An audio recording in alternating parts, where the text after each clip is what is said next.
Nasir Siddiki.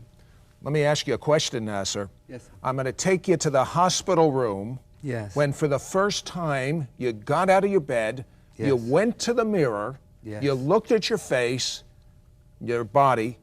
What did you see? That morning I got out of bed, wanted to go to the bathroom. I climbed out and walked to the adjoining bathroom. As I opened the door, and what I saw was a deformed head with blisters 1 inch in size. This ear so deformed it was touching this shoulder, and blisters all the way down the side of my head, the side of the face, the neck, and the shoulder.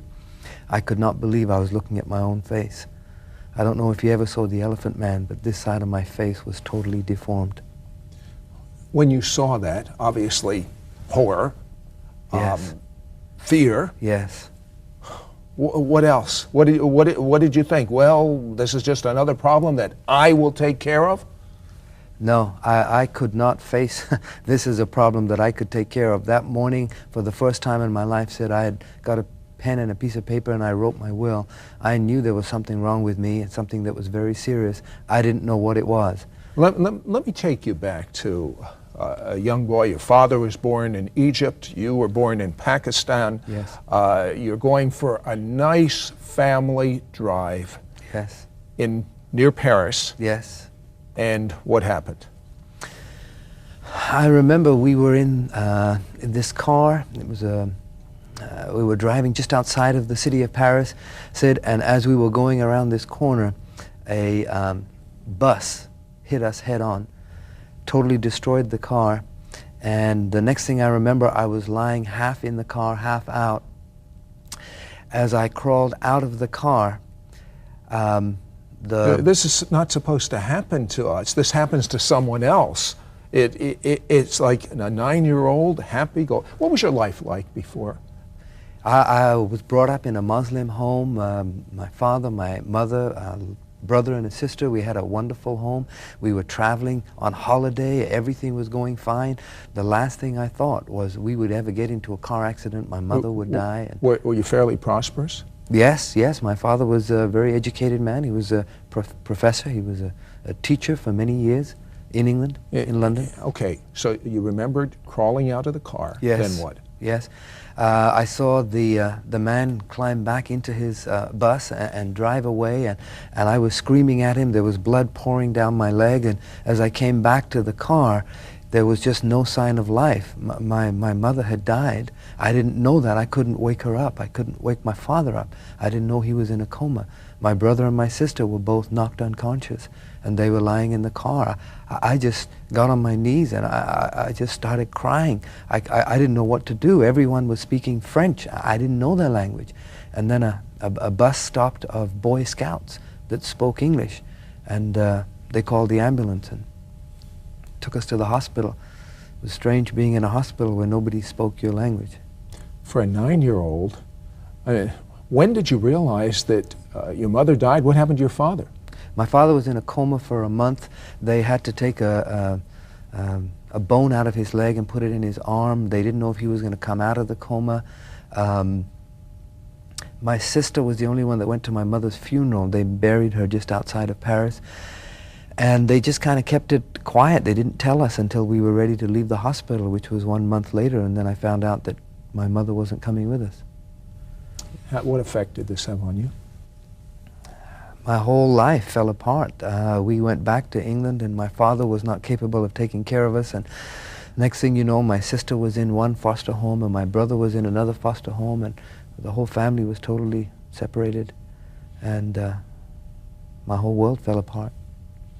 But you took this horrible tragedy, and sometimes when people go through a tragedy like this, they're through, they're finished, they're wiped out. But instead, you had a cause. You were driven. That'd be a fair word?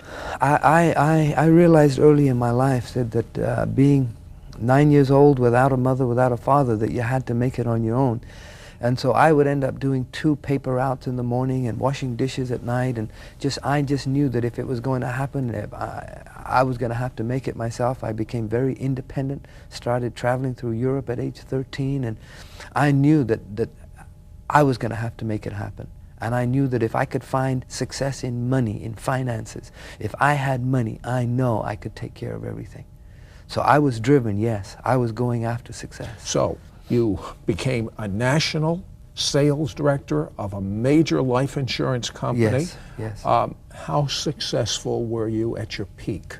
At my peak, I had, in 18 months, I had reached a position that most people take 5 to 10 years to reach. I was working 18 hours a day, 7 days a week. I wasn't sleeping right, wasn't eating right. Nasir, you're exaggerating. No, 18 hours a day. I'm very serious. I would go home for 3-4 hours and then go straight back to the office. I was single, and my whole life was totally committed to making financial success. That's what I was chasing after.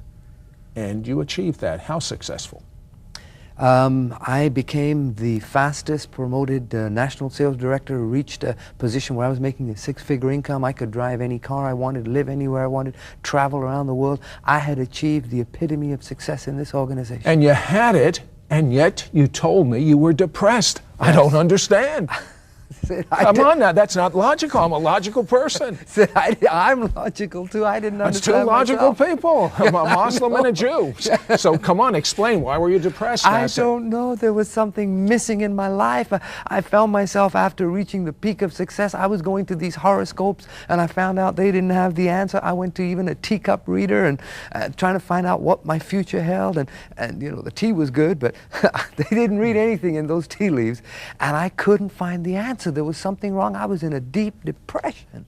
And you met a girl that you work with by the name of Anita, who took you home for Thanksgiving dinner, and what happened? Well, I was trying to make a good impression on her parents, and I you're a salesman. I remember right after dinner, we were sitting on the couch, and I was talking to her mother, and in the middle of a sentence said, I actually fell asleep. No. I fell asleep? That's a not salesman? I know, you a can't top impress. Sales manager? I know.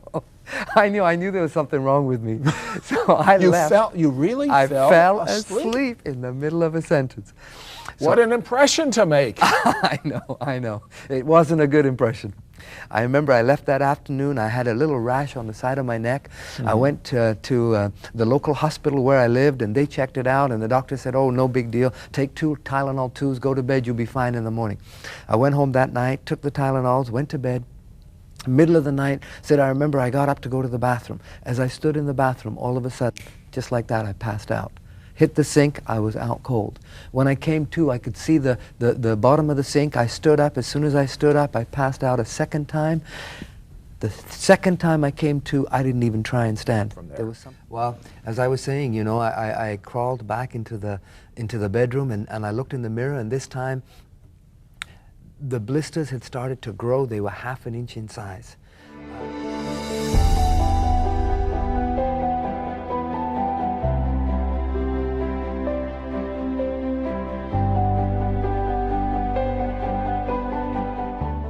I knew there was something seriously wrong. I phoned Anita, and I said, you better come over and take me to the hospital.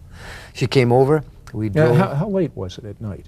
This was 7 o'clock in the morning. 7 in the morning. Anita, he falls asleep on your parents, then he calls you at 7 a.m. and says, Anita, I need a favor. What's going on with Anita? I wasn't sure what was with him. It was unlike him to do that. He was a man that was always busy doing something. Everything had its schedule, and it didn't make sense. It was very out of the ordinary for him to do that. So she took you to the hospital, then what? Yes. The doctors diagnosed it as the worst case of shingles ever recorded at Toronto General Hospital. The pain was like somebody put gasoline on the side of your head and put a match to it, and you have to sit there and watch the skin burn. I remember I took a metal stretcher and I tried to break it in emergency because the pain was so bad. Finally, they got a room for me. You had pain when your mother died as a 9-year-old. Yes. But it was a different type of pain. Oh yes, this was I imagine you never thought you'd go through that kind of pain again. Never. Never. My skin was burning up from the inside out. It was the worst experience I ever had. They put me in that hospital bed, and that's when I woke up in the morning in that hospital room and walked in that bathroom. And all of a sudden I was looking at a horror movie, and it was my own face, totally deformed with blisters all the way down the side of my head. I didn't realize that shingles could be so devastating. Yes. Yes. Was it life-threatening? Yes, what happened? It's the nerves burning the skin, Sid, from the inside out. And you could see blisters just kind of growing in front of your eyes and joining. Even the doctors and the nurses would not walk in without gloves and masks. Why? Because it's highly contagious. And even though it was highly contagious, they wouldn't walk in. Anita sat in there the whole time. Anita? Why?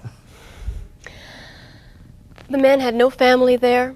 He had nobody that cared for him enough to be there for him, and I just felt that I should be there for him. I only knew him for a short time, but I felt for the man. I know, but it's contagious. They told me it was contagious. In fact, they didn't even think it was only shingles. They thought it was something even worse. They just did not know. Yes. I don't understand why you stayed.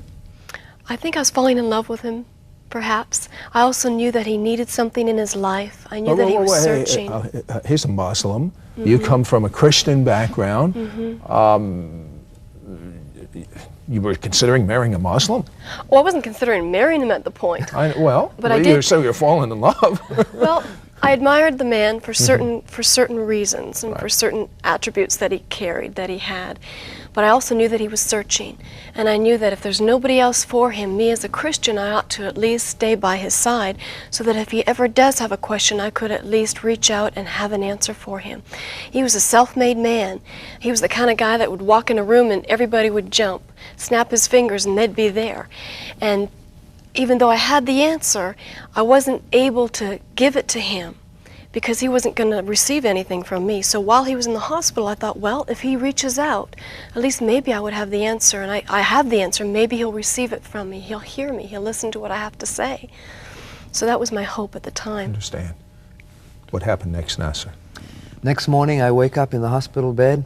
Blisters 1 inch in size. They're growing. It's getting worse. Blisters 1 inch in size. 1 inch in size. And you're telling me it was eating into the nerves, like in your brain? Yes, from here all the way. This ear was deformed. This face was deformed. At one point, they wanted to sew the eye to try and save it. All this neck was totally covered in blisters. This shoulder right across this chest, and it was going down the back. Anita, did you see this? I sure did. What did you think? It was disgusting. It was something you wouldn't want to look at. It's so horrible you can't describe it. But it was so horrible, you'd vomit just to look at him. The doctors wouldn't come into the room.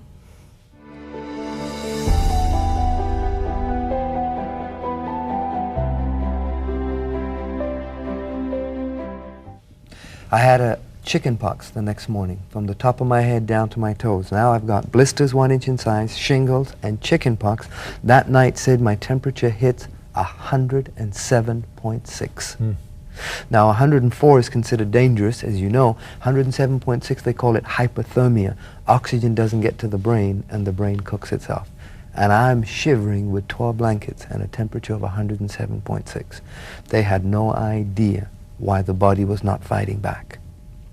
I remember the next day 2 doctors came in. They stood on either side of the bed. I don't know what they looked like. They had masks on and gloves, and one looked at the other. And right there, they passed my death sentence. They said, we don't know why his body is not fighting back. It was as if my body had given up, and there was no fight left. And they said there was nothing that they could do.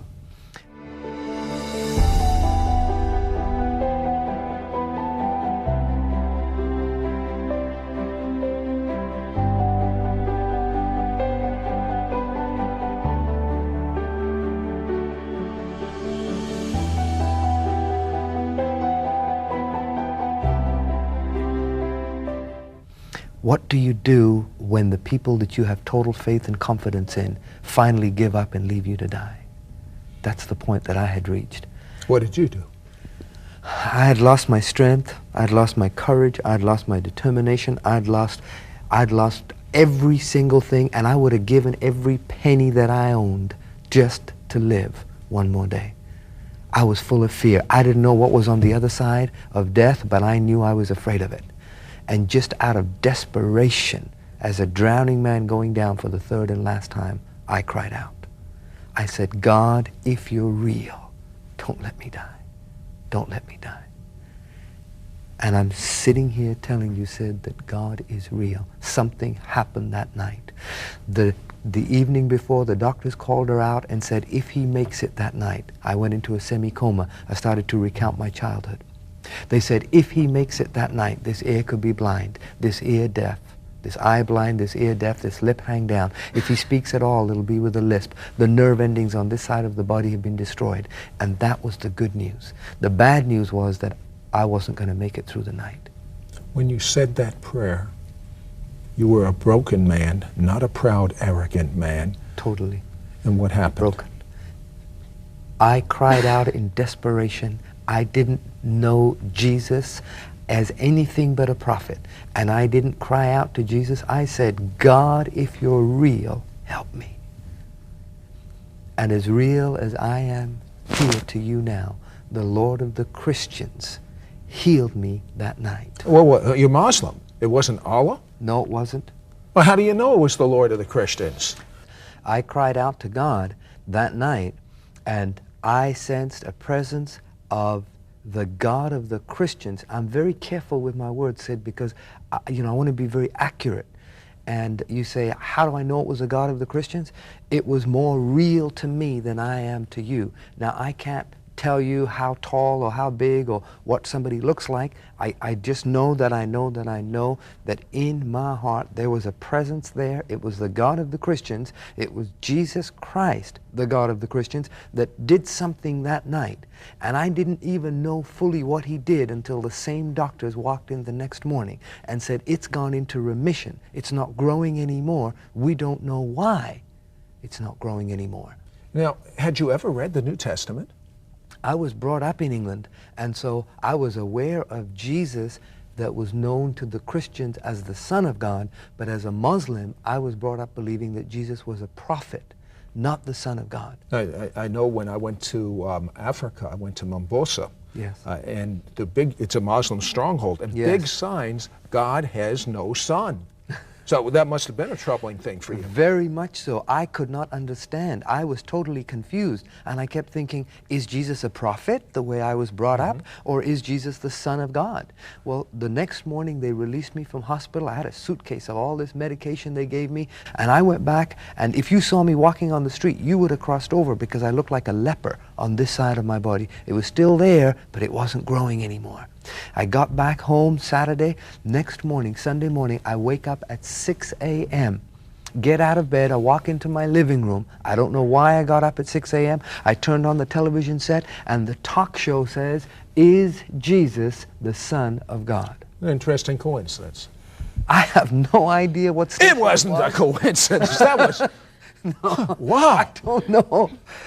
Every single question in my heart gets answered alone at 6 a.m. in tears on my knees in front of a television set. I asked Jesus to come into my heart. And this is wonderful. Now you're a Christian, and you've got a deformed face, deformed body, Yes. And you're going to live your whole life as the Elephant Man. Yes.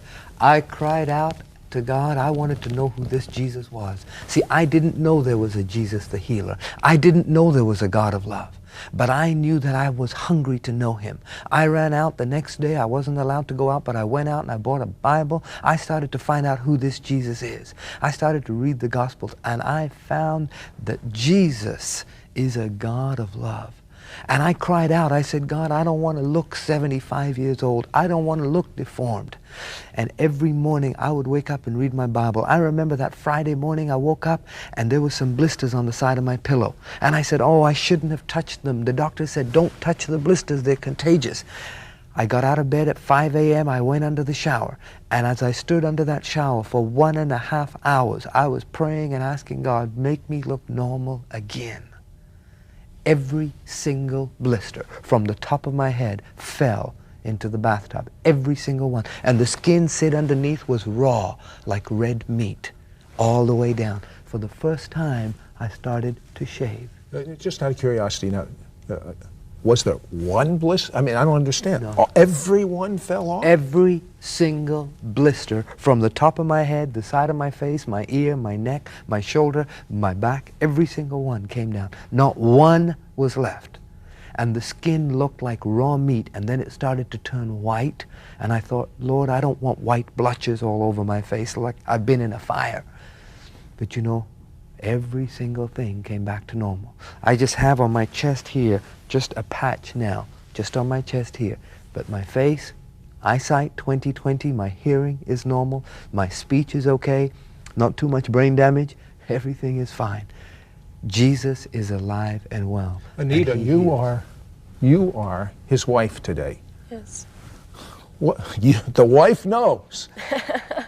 Is he different than the man that you met, that man heading up $1 million corporation, successful, prosperous, and depressed? He's a completely different man. He is a nice man now. He's got time for you. He's not driven the way he was before. He was driving himself into the grave just to become successful. Even within his success, it was never enough. Now he's a different man. He has peace within himself. He has peace with his God. He's a completely changed individual. I would have not married him the way he was before. Never in a million years would I have married him that way. Nasir, this is how long ago? 8.5 years ago. You imagined it. No. Jesus isn't real. No. I'll give you $1 billion to renounce him. No, the only reason and by the way, alive, I don't have $1 billion, but I'll tell you, I would give you $1 billion, and I know you wouldn't take it, but the question that I have for you is, if you became as successful as Nasir, you said, oh, if I only had money, then I would be happy. Untrue. Nasir had everything, and he had nothing. You see, religion is what the world looks at God in a box. But God is bigger than a box. He wants you to know him. Put away the hypocrisy you've seen. Put away the tradition that you've seen. And say, God, I want to know you. And the only way to know God, the only way to know God, is to believe Jesus died for your sins. There's no other way. There's no other name given unto men in which we must be saved. I urge you right now, pray with me. Say this prayer. Dear God, out loud, dear God, please forgive me. I'm sorry. I believe that Jesus died for my mistakes. I make Jesus my Lord. Come inside of me. Take over my life. I make you Lord over every area of my life. Amen.